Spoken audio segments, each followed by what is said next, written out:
Ya pemirsa, mimpi Garuda Muda kita untuk bisa ikut bermain di Piala Dunia U20 ini harus pupus ya. Philip dan juga pemirsa, setelah kita kalah kemarin melawan Iran, Uzbek dan juga Yaman, kita masih berada di posisi ketiga.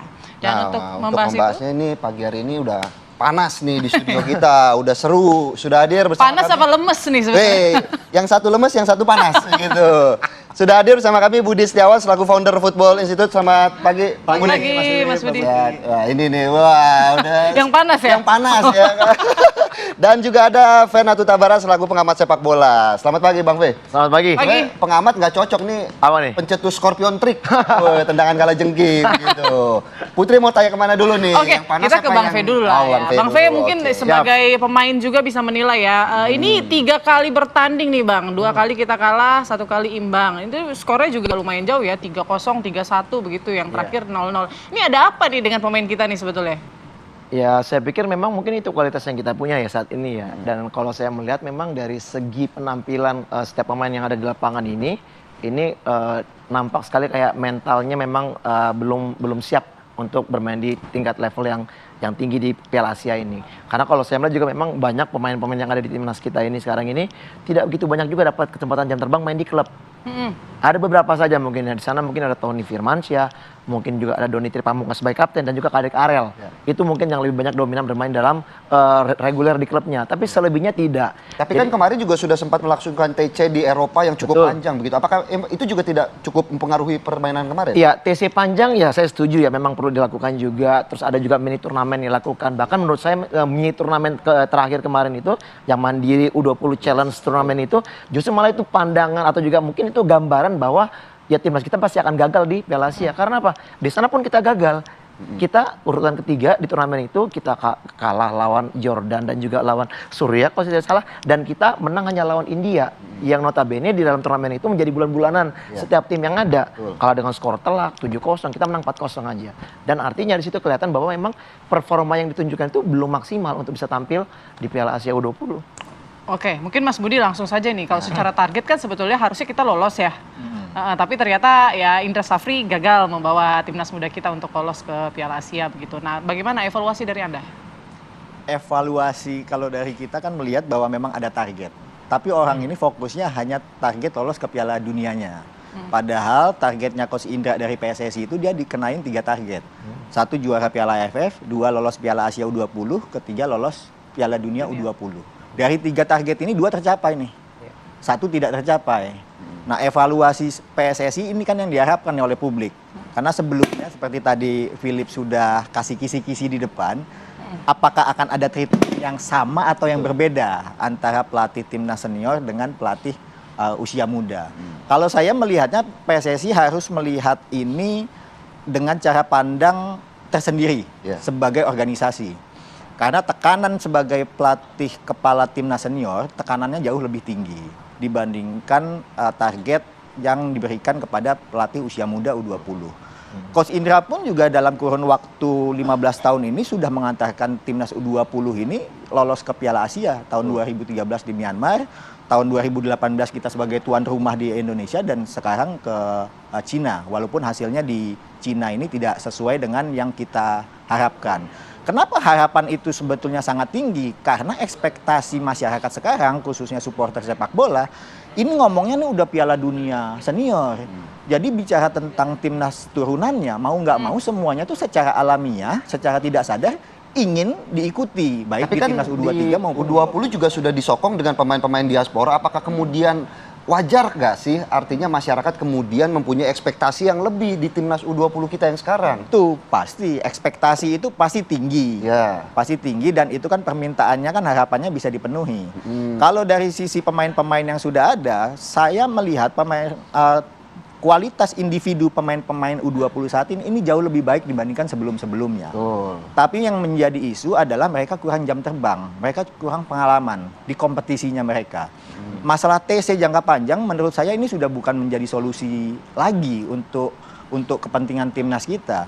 Pemain-pemain muda ini harus lebih banyak digembleng di kompetisi internal di dalam negeri. Dia harus diberikan jam terbang yang panjang, yang pantas di kompetisi Liga 1 maupun di Liga 2. Oke, baik. Saya kembali ke Bang Fe. Bang Fe, kalau kita lihat kan gol-gol yang masuk ke gawang Indonesia ini kan rata-rata bola-bola atas ya Bang ya? Iya.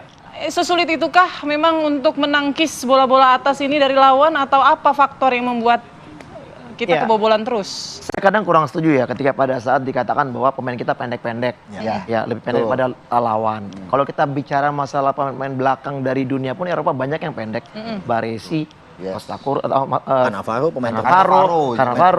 betul. Ya, itu nggak terlalu tinggi. Tapi sebenarnya dalam momen pada saat bola-bola crossing itu kan ada beberapa konteksnya. Itu adalah momentum, timing, ya kan. Jadi ketika pada saat ada bola-bola crossing itu, bagaimana momentum juga timing main belakang untuk bisa menghalaunya.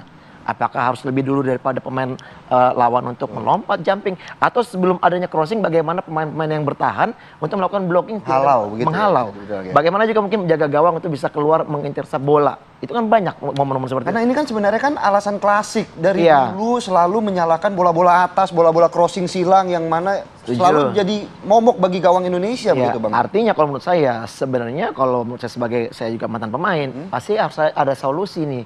Persiapan sebelum berangkat ke dalam Piala Asia itu karena mungkin akan menghadapi tim-tim yang akan lebih dominan bermain crossing. Apa solusinya? Apa antisipasinya? Bagaimana cara defense-nya? Mungkin itu yang penting. Jadi ya kalau saya lihat memang ya kadang-kala kalau ini kan menjadi kambing hitam aja karena postur tubuh yang pendek. Saya pikir itu bukan salah satu alasan ya. Berarti apakah memang kambing hitamnya ada di lini belakang atau memang ada di, kalau dari kacamata Bang Fe ini ada di cari kambing hitam. Iya, cari kambing hitam. Tapi tenang, ntar dulu dijawab sesaat lagi setelah Kabar Indonesia Pagi kembali sesaat lagi. Ini nih, langsung.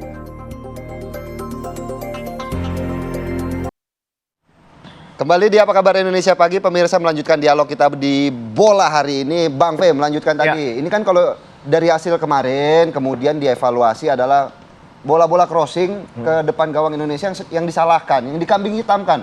Tapi kalau secara keseluruhan, melihat evaluasi dari performa timnas U20 Indonesia kemarin, lini mana yang kemudian menjadi PR? Karena sebenarnya kambingnya nggak main ya. Nah, itu.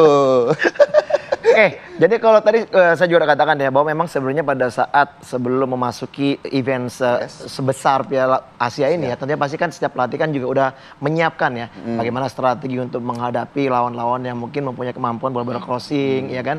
Nah sementara mungkin juga ini juga banyak problem mungkin ya. Kita nggak tahu bagaimana situasi dalam lapangan tapi mungkin pemain juga nggak menjalankan mungkin secara maksimal apa yang sudah diarahkan oleh pelatih. Itu kan bisa saja terjadi. Nah kalau tadi pertanyaannya adalah bagaimana untuk bisa mencegah itu ya tentunya pasti timing ya kan bagaimana kita juga punya momentum untuk melakukan ya misalnya mengawal bola-bola umpan silang. Nah masalah lagi yang lain adalah kompleks bukan cuma bola-bola crossing itu bagaimana proses kita untuk mencegah bola-bola crossing itu yang paling penting. Artinya harus ada blocking juga dari pemain fullback kita. Nah kalau misalnya melihat dari kemarin permainan Indonesia kalau saya lihat memang begitu terlalu gampangnya hilang bola di sektor tengah lapangan. Tony Firmansyah kadang-kadang memang dia mempunyai kemampuan untuk penguasaan bola bagus tapi kadang suka berlama-lama. Ini permainan di Piala Asia ini saya lihat semua pemain ini sangat-sangat taktis bermainnya. Negara-negara lain maksudnya ya. Dan mereka lebih cepat untuk dalam melepas bola, distribusi bola, mengalir bolanya. Seperti kemarin kita lihat Yaman, walaupun dia juga udah gagal ya kan sama kayak Indonesia. Tapi mereka bermain lebih menekan Indonesia. Lebih enak begitu ya, lebih enjoy bisa dibilang begitu. Karena memang tidak terlalu lama menguasai bola. Sekarang era modern seperti ini udah sulit untuk orang yang bisa menguasai bola lebih lama. Ya katakanlah bahkan seperti sekelas Neymar, sekelas Messi pun udah terbuang ke klub-klub. Tapi kan bertahan ini kan adalah salah satu formasi yang kemudian menjadi andalan salah satu pemain yang salah satu pelatih yang kemarin sempat ramai dipecat begitu ya. Artinya kan bagian ini kan mungkin Mas Budi ada tanggapannya seperti apa Mas Budi melihat dari timnas karena timnas U20 kita kan di tahun 2020 sampai 2023 dipegang sama Sintayong begitu ya. Bagaimana melihatnya? Saya melihat begini. Evaluasi yang terjadi atau akan dilakukan oleh PSSI terkait hasil ini harus dilihat dari dua sisi. Satu dari sisi entertainment permainan. Peak permainan kita bagus nggak? Seperti yang tadi disampaikan Bang Feve. Kalau kita lihat dari pola irama permainan pada saat di Piala Asia U20 di Cina sama kemarin Mandiri Challenge itu kan nggak ada pola. nggak ada pola bahwa kita memainkan sepak bola yang firm gitu loh. Identitas kita cara main itu nggak terlihat bahkan pada saat percobaan. Yang membuat ini lebih parah lagi menjadi bagian evaluasi keduanya itu, ini kan yang ditagih oleh supporter itu pada saat gagal di turnamen uji coba, Coach Indra Safri mengatakan kita nggak mungkin dong mengeluarkan senjata asli pada saat uji coba. Nanti ketahuan sama lawan-lawan. Hasilnya ternyata kan kayak begini. Itulah yang menimbulkan situasi tekanan publiknya menjadi sangat tinggi. Iya betul. Sampai ada desakan ini Indra Syafri out nih. Nah, Saya tanyakan deh ke Mas Budi yang mungkin paling kenceng dulu kan STY out ya. Nah kira-kira setuju juga nggak ini Indra Syafri insaf out gitu ya? Itu tadi saya sampaikan di awal. Bahwa tekanan organisasi atau federasi kepada pelatih timnas senior dengan usia muda ini berbeda. Tapi ini kan ada tekanan nih dari publik, dari netizen yang ingin ada perlakuan yang sama terhadap siapapun pelatih. Pokoknya kalau nggak gagal dikasih target 3, walaupun terpenuhi 2, 1 gagal tetap mesti out. Nah ini PR-nya ini ada di PSSI nih, bagaimana untuk memitigasinya. Kalau saya pribadi, saya tidak selera dengan gaya permainannya Coach Indra. Kenapa? Saya suka dengan gaya style bermainnya Coach Indra itu ketika dia masih pegang U19 ada eranya Irfan Dimas. Setelah itu sampai sekarang saya nggak melihat ada perkembangan permainan di semua tim yang dipegang Coach Indra. Tapi saya paham karena saya pernah ada di dalam federasi, saya percaya result itu yang menjadi penentu apakah dia layak untuk lanjut atau nggak lanjut. Tapi kalau secara selera permainan, jujur gitu, saya nggak selera dengan gaya melatihnya Coach Indra, dengan gaya permainan tim yang diasuh oleh Coach Indra.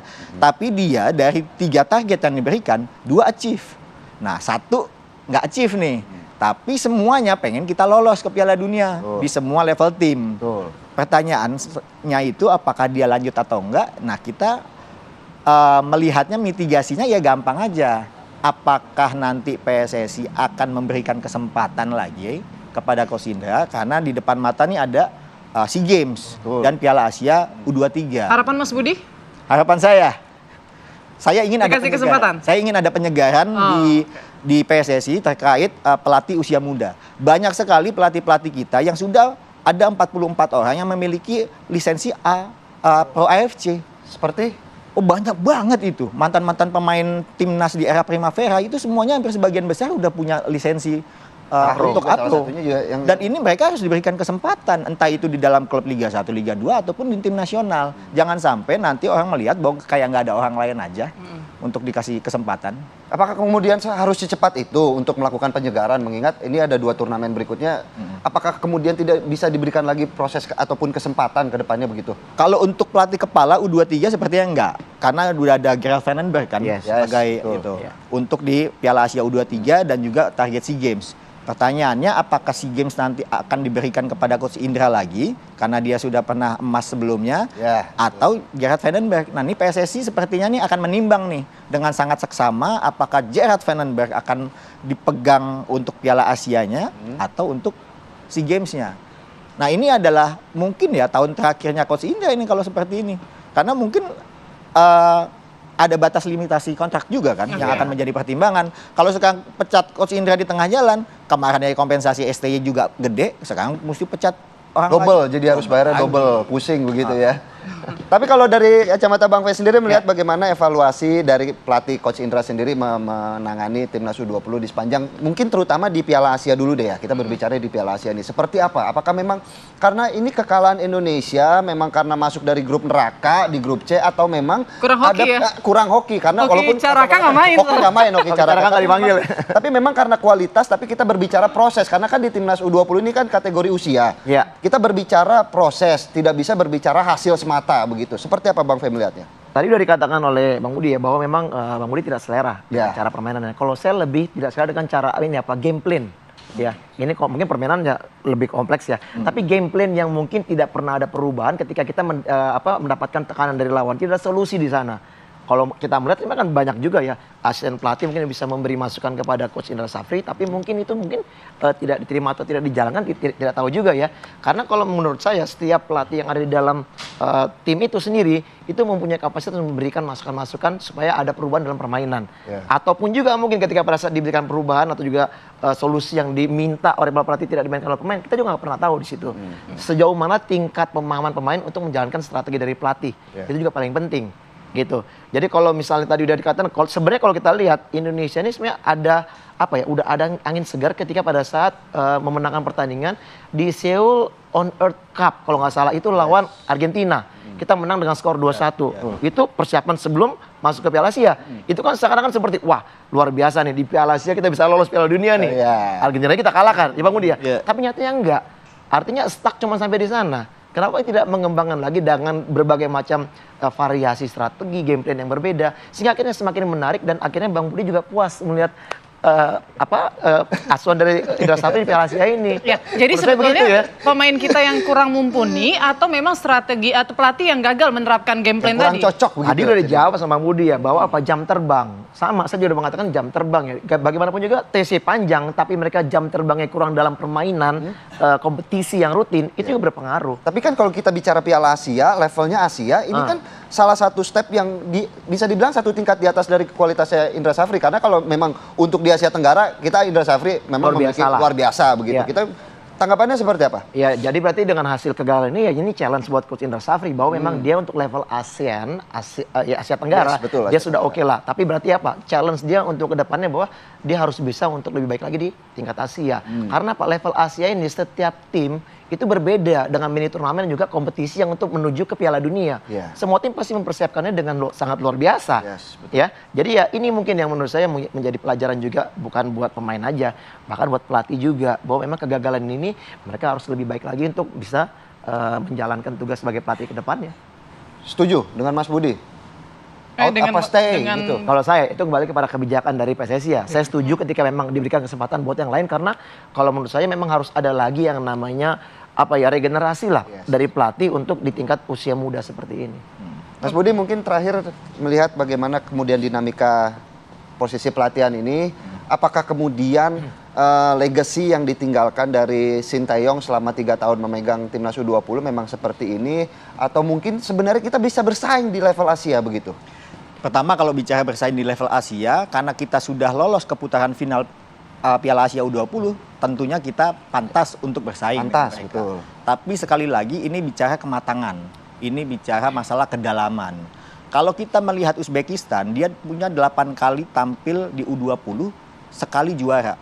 Uzbekistan ini juara bertahan. Juara 3. Iran 9 kali lolos semifinal, 5 kali lolos final, 4 kali juara. Jadi ini Iran kalau dia lolos ke semifinal, potensi juaranya lebih tinggi. Indonesia 19 kali tampil, 1 kali juara tahun 61. Tetangga kita ASEAN, Thailand 34 kali main di Piala Asia U20, 2 kali juara. Malaysia 29 kali main, nggak pernah juara, paling mentok 4 final. Artinya kalau kita bicara kawasan, ASEAN mewakili Asia, potret kita tuh di situ. Jam mainnya tinggi karena mungkin kita lebih duluan bergabung di Asia, sementara Yaman, Iran sama Uzbek itu kan pecahan kan semuanya kan. Jadi kita lebih sering tampil di Piala Asianya. Tapi kalau bicara sisi sepak bola, mereka itu kan mewakili hampir ke Eropa Timur, Uzbek. Iran juga ke Asia Barat yang memang dominasi sepak bolanya kental. Jadi ASEAN profilnya ya seperti itu, ketinggalan. Dengan kita bisa lolos ke Piala Asia, ekspektasinya tinggi. Tapi harusnya kita bisa berbicara banyak. Kita berharap tentunya bahwa timnas U20 tidak hanya berhenti sampai di sini saja, masih bisa terus menerbangkan mimpi mereka ke tingkat yang lebih tinggi begitu, Mas Budi. Terima kasih, Bang Fe. Mas Budi atas waktunya. Bang Fe, Mas Budi sudah bergabung bersama kami di panas dialog bolanya tuh, kan jadi panas begitu.